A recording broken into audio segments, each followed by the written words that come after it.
यदि आपके घर में भी झगड़े होते हैं तो यह उपाय आपको करना चाहिए। आपके घर में किसी भी प्रकार के आपसी मनमुटाव हैं, आपस में झगड़े होते रहते हैं, मानसिकता एक दूसरे से नहीं मिलती है, या आप कह सकते हैं कि हमारे घर में किसी न किसी चीज को लेके आए दिन कलेश बना रहता है, तो आपको यह उपाय करना चाहिए। आज हम इस वीडियो में एक ऐसा बड़ा साधारण उपाय बताने वाले हैं जिसको घर की महिला या घर का पुरुष, खास तौर पर मुखिया हो, आपकी माता, आपके पिता, घर में पति या पत्नी, दोनों में से कोई भी करे। इसको बच्चे ना करें, इसको बड़े ही लोग करें तो ही इसका लाभ दिखेगा, और घर का कोई भी बड़ा मुखिया सदस्य कर सकता है।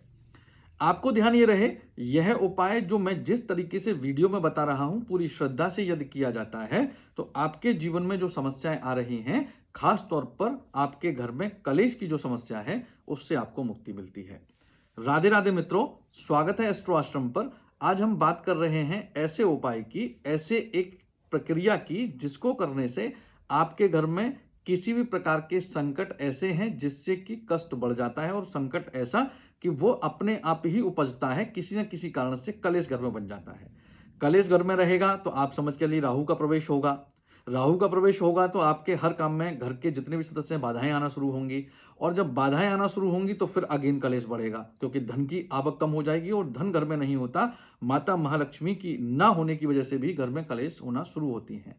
आपके घर में मानसिकता नहीं मिल रही है, लोगों की एक दूसरे की बात काटने पर लगे हुए हैं, एक दूसरे को नीचा करने में लगे हुए हैं, तो आपको ध्यान ये रखना चाहिए कि आपके घर में यदि जो उपाय मैं बता रहा हूं करते हैं, तो आपके घर में जो समस्या चल रही है उससे आपको आने वाले समय में मुक्ति मिलती है। क्या करना है? आपको यह उपाय किसी भी पूर्णमासी या एकादशी से शुरू करना है, इसका विशेष ध्यान रखें। और यदि आप शुक्ल पक्ष की एकादशी से शुरू करेंगे, यानी कि जो उजाले पाक की एकादशी होती है उससे शुरू करेंगे तो बेहतर होगा, या आप इसको पूर्णमास से शुरू करें तो बेहतर होगा।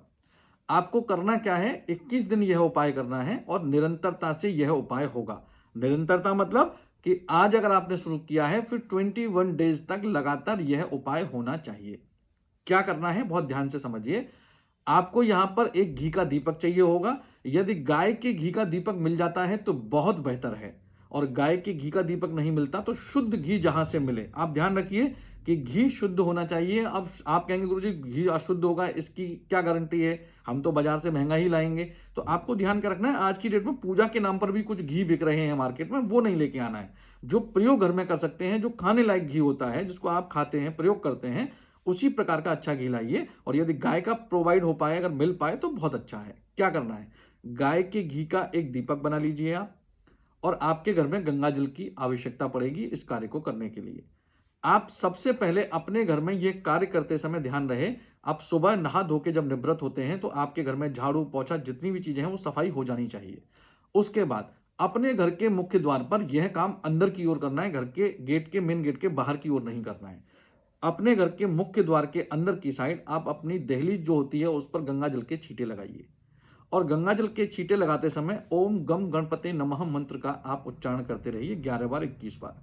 और उसके बाद अपने घर के मुख्य द्वार के राइट हैंड पर, यानी कि दाईं ओर, जब आप बाहर निकलते हैं तो दाईं ओर अपने सीधे हाथ की तरफ उस घी के दीपक को आप जला दीजिए, और प्रार्थना करिए कि हमारे घर में किसी भी प्रकार की क्लेश, गृह क्लेश, मनमुटाव, इनसे हमको मुक्त कराइए। हमारे घर की जितनी भी अशांति है उसको आप दूर करिए, और उस दीपक को जलने दीजिए।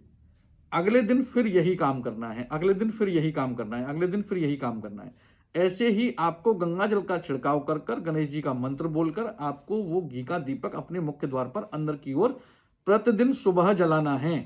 सुबह कब जलाना है? जब आप नहा धोकर निवृत्त हो, बिना कुछ खाए आपके घर में झाड़ू पोछा हो जाना चाहिए, धुलाई जो भी होती है वो हो जानी चाहिए। उसके बाद ही शुद्धि घर की जब हो जाती है, उसके बाद ही आपको यह उपाय करना है। और यदि यह उपाय 21 दिन आप अपने पूरे मनोरथ, पूरे भाव, पूरी श्रद्धा के साथ अगर अर्पित करते हैं, तो आप मानकर चलिए कि आपके घर में आने वाले समय में जो मनमुटाव चल रहा है, कलेश चल रही है, मानसिकता नहीं मिल रही है, अच्छा होने लगता है, और आपके जीवन में जो समस्याएं चल रही थी उनसे आपको मुक्ति मिलने लगती है। वीडियो कैसा लगा कमेंट सेक्शन में राधे राधे लिखें। आप हमें लाइक करें, फॉलो करें, सब्सक्राइब करें, और इस वीडियो को शेयर करना ना भूलें। राधे राधे।